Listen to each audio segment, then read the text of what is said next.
Okay, as I posted on Telegram, guys, I'm expecting the dump.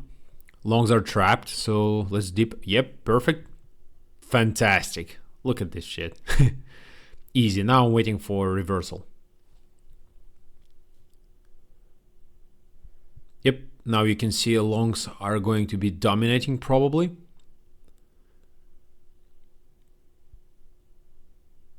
Look, shorts are trapped and some of them closed here. You see they're there. Other closed, but some were remaining. Let's add 25 BTC. Yep, right there. You saw that. And let's wait. Stop under 100 Bitcoin order. For the confluence, you can use Fibonacci tool to predict some retracements and look at the price action.